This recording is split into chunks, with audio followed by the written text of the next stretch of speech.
기도의 자리로 나오신 성도님들을 주님의 이름으로 환영합니다. 함께 샘물의 기도로 기도하겠습니다.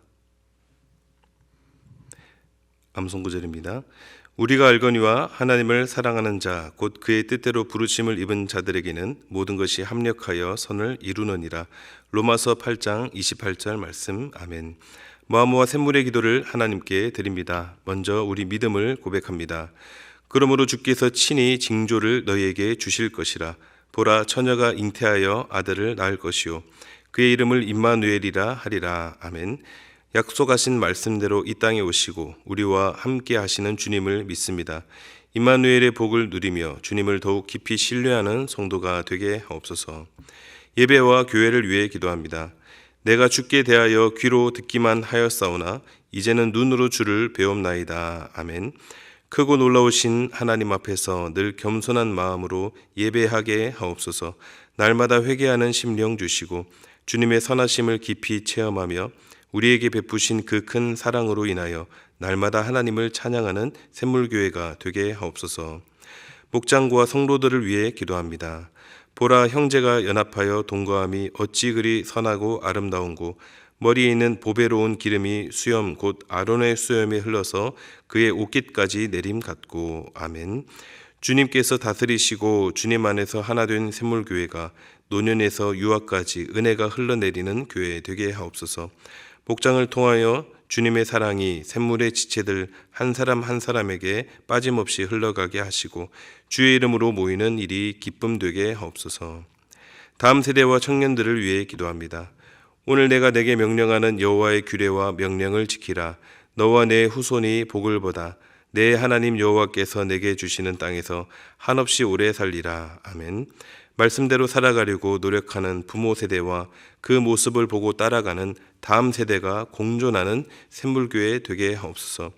나아갈 방향을 찾기 위해 기도하는 청년들에게 말씀에 힘써 순종하는 부모 세대의 모습이 이정표가 되게 하셔서 순종의 복을 누리는 다음 세대와 청년들이 되게 하옵소서.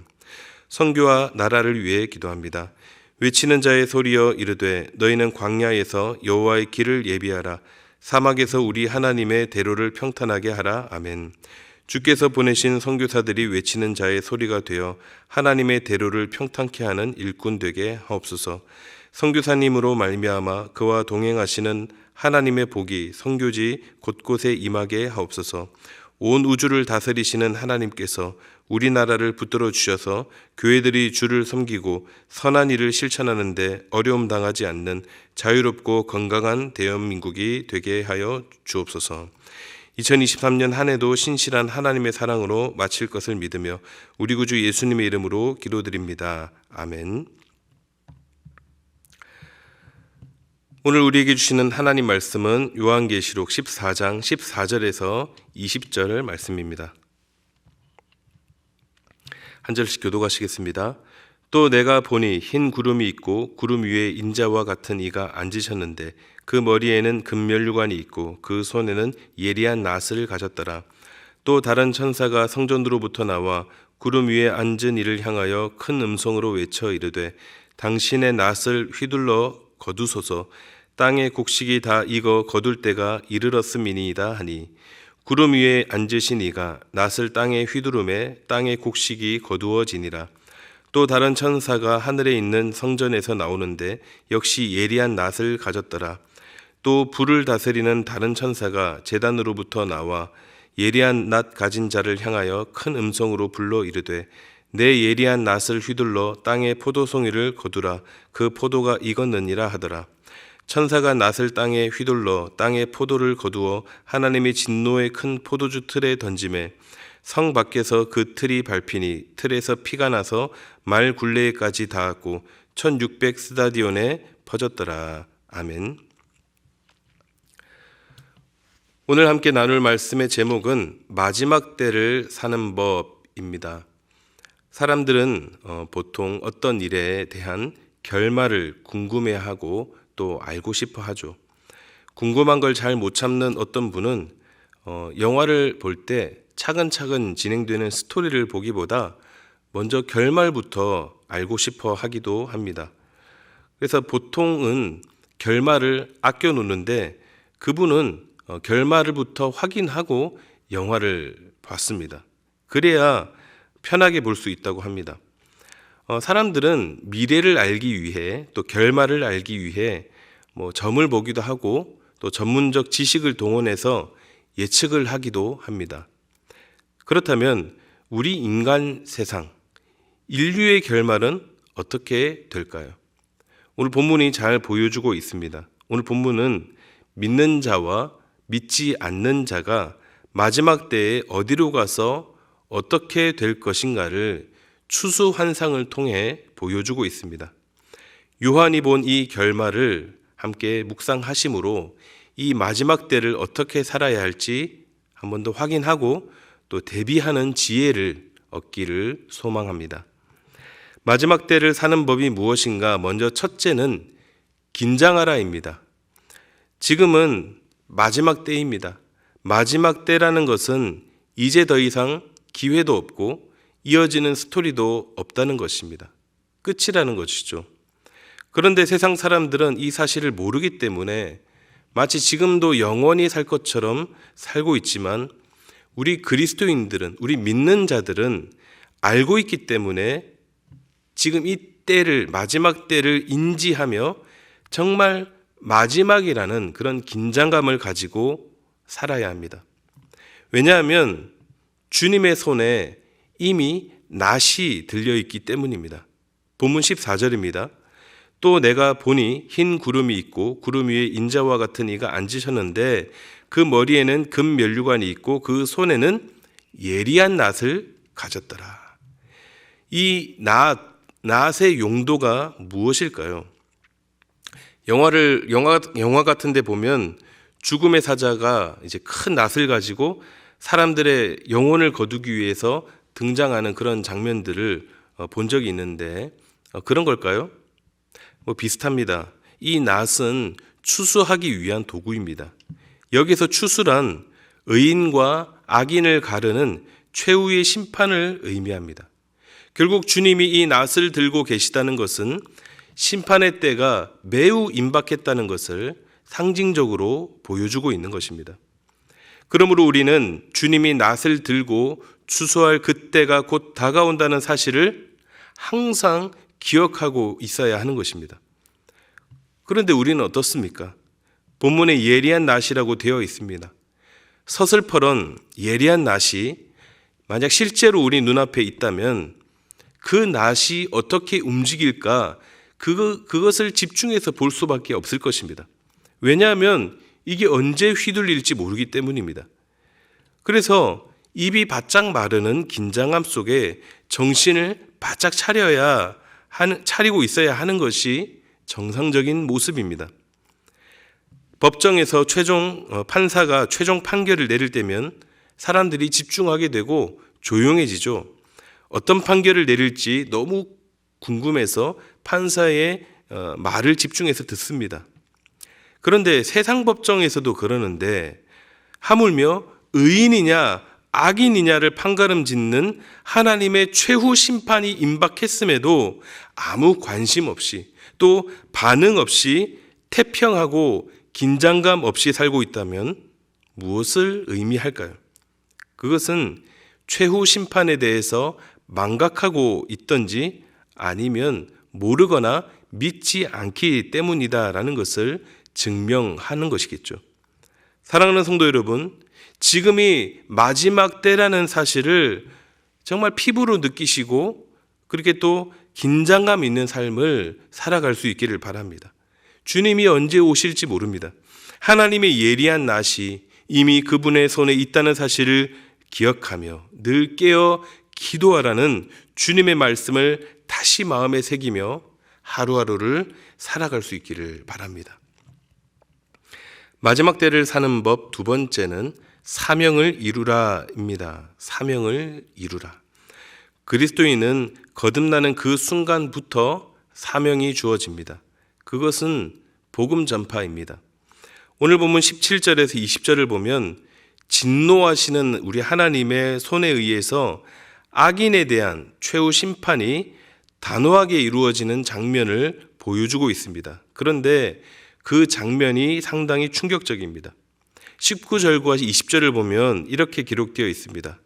천사가 낫을 땅에 휘둘러 땅에 포도를 거두어 하나님의 진노의 큰 포도주 틀에 던짐에 성 밖에서 그 틀이 밟히니 틀에서 피가 나서 말 굴레까지 닿았고 1600 스타디온에 퍼졌더라. 스타디온은 이제 로마의 길이 단위입니다. 1스타디온은 약 192m라고 하고, 그래서 1600 스타디온은 반경 약 300km 정도를 말하는데요. 틀에서 나온 피가 반경 300km에 호수처럼 되어서 가득 채웠다는 것을 말합니다. 그만큼 하나님의 진노로 인한 최후 심판은 상상할 수도 없는 그런 공포와 두려움의 심판이 될 것이라는 것입니다. 이것이 우리에게 주는 교훈이 무엇입니까? 이 무서운 경고의 말씀을 잘 새겨서 항상 깨어있고 항상 긴장하며 마지막 때를 잘 준비하며 살아야 한다는 것이죠. 그런데 이뿐이 아니라 무엇입니까? 이 심판을 알리는 것, 즉 복음을 전하는 사명을 이루어 가야 한다는 것입니다. 지금도 잃은 양을 찾고 계시는 우리 목자 되시는 주님의 그 마음으로 우리 주변의 영혼들을 주께로 인도하는 성도의 사명을 이루어 가야 한다는 것입니다. 복음이 무엇입니까? 복음은 세상에서 가장 귀한 선물이고 기쁨이며 행복입니다. 이보다 더 좋은 것은 없죠. 그래서 우리 교회가 진행하고 있는 샘물 행복 축제에 온 성도들이 함께 동참해서 이 기쁨의 소식 또 행복을 전하는 귀한 전도자들이 다 되시면 좋겠습니다. 우리는 이미 그 복음의 감격과 그 주님의 사랑을 경험한 자들입니다. 그러므로 아낌없이 이것을 나누는 삶을 살아야 하지 않을까요? 최근 기독교 방송을 통해서 제가 방송인 조혜련 씨를 봤는데요. 아마 아시는 분들은 다 아실 것입니다. 이분이 성경책에 푹 빠져서 삽니다. 어딜 가나 성경을 읽고 어딜 가나 주변 사람들에게 복음을 전합니다. 그리고 성경책도 이제 직접 사서 사람들에게 선물하고 다닌대요. 이게 참 이분의 간증과 하시는 일에 대해서 듣고 제가 참 많은 도전이 됐습니다. 그래서 이분을 통해 예수님을 믿기로 작정한 분들이 지금도 많이 생겨나고 있고 하나님의 사랑을 힘있게 전하고 있는 그 모습을 보면서 참 감사했습니다. 그렇습니다. 우리가 지금 이 마지막 때를 살면서 무엇을 해야 하는가, 이 질문을 늘 스스로에게 물으며 이 마지막 때를 지혜롭게 잘 살아갈 수 있기를 바랍니다. 질문으로만 그칠 것이 아니라 이미 주어진 답이 있죠. 바로 사명입니다. 주님이 우리에게 주신 사명, 이 사명이 우리를 이끌어가고 이 사명을 온전히 이루기 위해 오늘도 내일도 더욱 힘쓰며 살아가는 저와 여러분이 되시기를 주님의 이름으로 축복합니다. 마지막 때를 사는 법, 첫째는 긴장하라 였고 둘째는 사명을 이루라 였습니다. 마지막 세 번째는 이것입니다. 끝까지입니다. 성도의 걸음에는 많은 장애물이 있습니다. 마치 십자가를 지신 주님과 같이 그런 수치를 당할 때가 있습니다. 모욕을 당하기도 하고 오해받기도 하고 부당한 대우를 받으며 또 때로는 손해를 보기도 하고 어리석다고 손가락질 당할 때도 있습니다. 그럼에도 불구하고 우리는 어떻게 살아야 합니까? 주님이 지라고 하신 십자가를 지고 주님의 길을 끝까지 가야 하는 것입니다. 마지막이라고 해서 긴장을 늦추면 안 됩니다. 결승점을 통과할 때까지 최선을 다하고 끝까지 인내해야 하는 것입니다. 지난번 아시안 게임에서 일어났던 일이죠. 롤러스케이트 남자 대표팀이 3000m 계주에서 이제 마지막에 들어오던 선수가 1등으로 들어오다가 방심하고 이제 세레머니를 하다가 0.01초 차이로 금메달을 놓친 장면, 그 장면이 한참 이슈가 됐던 적이 있습니다. 2위로 들어오던 대만 선수가 발을 쭉 뻗어서 세레머니를 하던 한국 선수를 간발의 차이로 제치고 이기고 금메달을 딴 장면인데요. 이것 때문에 많은 사람들이 이 사람을 비난하고 난리가 났지만 사실 정작 제일 마음 아프고 힘든 사람은 당사자인 그 선수였을 것입니다. 참 아쉬운 장면이었지만 다들 교훈을 얻었던 순간이었습니다. 결승점을 통과하기 전까지는 끝난 게 아니다라는 것입니다. 우리의 신앙의 걸음도 마찬가지입니다. 특히 마지막 때를 살면서 방심하거나 이것을 포기해서는 안 되는 것이죠. 지금 당장은 불확실해 보이는 주님을 따르기보다 확실해 보이고 또 현실적인 이 세상의 것들을 쫓아 자기가 지고 있던 십자가를 버리고 편히 가고 싶은 그런 충동과 유혹을 느낄 수도 있습니다. 또한 고난과 어려운 문제들을 만나면 등 돌리고 싶기도 하고 또 그렇게 하기도 합니다. 그러나 잠시 숨고르기는 할 수 있을지 모르지만 우리는 어떻게 합니까? 우리의 걸음을 멈추지 말고 끝까지 가야 하는 것입니다. 그리고 우리에게 이런 자세가 필요합니다. 마태복음 5장 11절과 12절입니다. 나로 말미암아 너희를 욕하고 박해하고 거짓으로 너희를 거슬러 모든 악한 말을 할 때에는 너희에게 복이 있나니 기뻐하고 즐거워하라. 하늘에서 너희의 상이 큼이라. 너희 전에 있던 선지자들도 이같이 박해하였느니라. 여러분, 십자가의 길이 고되고 많은 어려움들이 있지만 어떻게 하라고요? 기뻐하고 즐거워하라. 너희의 상이 큼이라. 아멘. 사랑하는 성도 여러분, 아픔이 있을수록 고난과 문제가 크면 클수록 더 기뻐하시고 주신 말씀처럼 즐거워하시기를 축복합니다. 그러면 분명 끝까지 완주할 수 있는 힘을 얻으리라 저는 믿습니다. 주님의 나라에 들어갈 때까지 끝까지 포기하지 않으며 최선을 다해 신앙의 경주를 이어나가시는 저와 여러분이 되시기를 우리 주님의 이름으로 축복합니다. 말씀을 정리하겠습니다. 오늘의 말씀은 마지막 때를 사는 법입니다. 우리가 마지막 때를 사는 법, 첫째는 늘 깨어 긴장감 있는 삶을 사는 것이고, 두 번째는 우리가 복음을 전하는 사명을 사는 것이고, 또 마지막 세 번째는 끝까지입니다. 끝까지 믿음을 지키며 신앙의 경주를 완주할 때까지 신실하게 살아가시는 저와 여러분이 되시기를 주님의 이름으로 축복합니다. 아멘. 함께 기도하시겠습니다. 주신 말씀을 놓고 기도하실 때 하나님 아버지, 마지막 때를 사는 우리에게 하나님 지혜를 주시고 힘 주시고 늘 깨어 기도하며 끝까지 믿음을 지키며 또 복음을 전하는 사명자로 살게 하여 주시옵소서. 특별히 우리 교회에서 현재 샘물 행복축제를 진행하고 있는데 이 시간을 통해서 복음 증거의 사명이 다들 다 같이 함께 이루어가는 시간 되게 하여 주시고, 그리고 내일은 샘물 행복 콘서트를 진행합니다. 온 성도들의 힘과 위로를 얻는 시간 되고, 특별히 VIP들에게 예수 사랑, 예수 행복을 경험하게 하는 그런 시간 되도록 우리 함께 기도하면 좋겠습니다. 함께 이 기도 제목으로 기도하시고 개인 기도하겠습니다. 기도하겠습니다.